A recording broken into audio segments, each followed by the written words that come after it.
नमस्कार, मी अंजली पाटील आपल्या सगळ्यांचं खूप मनापासून स्वागत करते। आज आपण रागी सूप बनवणार आहोत, म्हणजेच पौष्टिक असा नाचणीचं सूप। तर त्यासाठी गॅस लावून घेतलेला आहे, त्याच्यावर एक कढई ठेवलेली आहे। त्यामध्ये आता आपण थोडंसं तेल घालून घेऊया।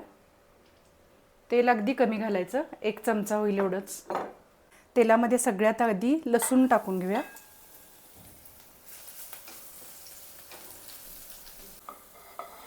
लसूण छान असा परतून घ्यायचा।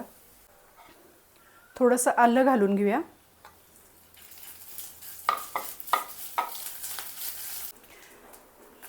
त्यानंतर कांदा घालून घेऊया। एक छोटा कांदा घेतलेला आहे। कांदा छान असा परतून घ्यायचा। कांदा परतून झालेला आहे, आता आपण टोमॅटो घालूया।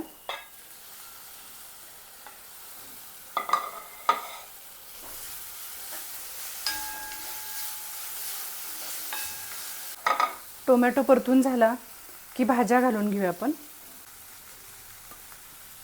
इथं गाजर आणि फ्लॉवर घेतलेला आहे मी। तुमच्याकडे ज्या अवेलेबल असतील त्या भाज्या तुम्ही घेऊ शकता। मी ढबू मिरची पण घालत असते, पण आज माझ्याकडे ह्याच भाज्या होत्या फक्त। ज्या अवेलेबल असतील त्या भाज्या तुम्ही घालू शकता। भाज्या सुद्धा परतून घ्यायच्या छान व्यवस्थित अशा। थोडी कोथिंबीर घालायची।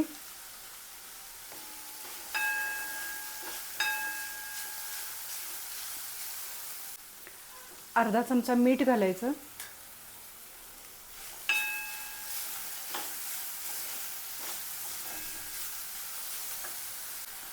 दोन चिमूट होईल एवढी मिरपूड घालायची।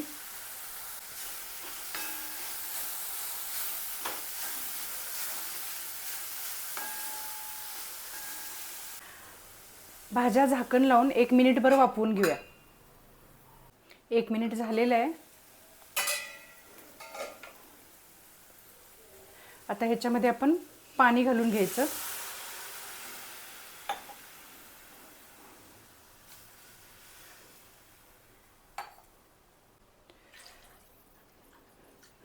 तीन ग्लास पाणी घातलेलं आहे।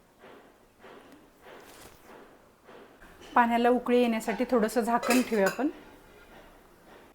पाण्याला उकळी येते तोपर्यंत आपण एका बाउलमध्ये 2 चमचे नाचणीचे पीठ घेतलेलं आहे। तर ह्याच्यामध्ये थोडं पाणी घालायचं आणि थोडी स्लरी करून घ्यायची किंवा पेस्ट करून घ्यायची। आता आपण झाकण काढूया आणि ह्याच्यामध्ये हे नाचणीचं ओतून घेऊया। डायरेक्ट जर तुम्ही घातला तर गुठळ्या होण्याची शक्यता आहे, म्हणून आपण असं पेस्ट करून घालायचं त्याच्यामध्ये। आत्ता जरी पातळ दिसलं तरी उकळेली की ते शिजलं की घट्ट होणार आहे। मीठ तुमच्या अंदाजाने तुम्ही कमी जास्त करू शकता। या सूपमध्ये कॅल्शियमचं प्रमाण भरपूर असतं। कॅल्शियम रिच असं सूप आपण म्हणू शकतो। शुगर पेशंटसाठी एकदम चांगला आहे हा सूप। तसंच वेट लॉससाठी सुद्धा हे सूप खूप छान आहे। सूपला छान अशी उकळी आलेली, पीठ शिजलेलं सुद्धा आहे व्यवस्थित। कोथिंबीर घालून घेऊया थोडी।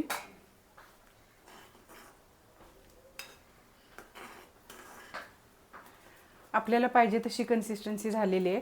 तुम्हाला ह्याच्यापेक्षा जर घट्ट सूप हवा असेल तर नाचणीचं पीठ अजून थोडं तुम्ही वाढवू शकता। आता हे सूप तयार झालेलं आहे, गॅस बंद करूया। एका बाउलमध्ये काढून घेऊया आपण।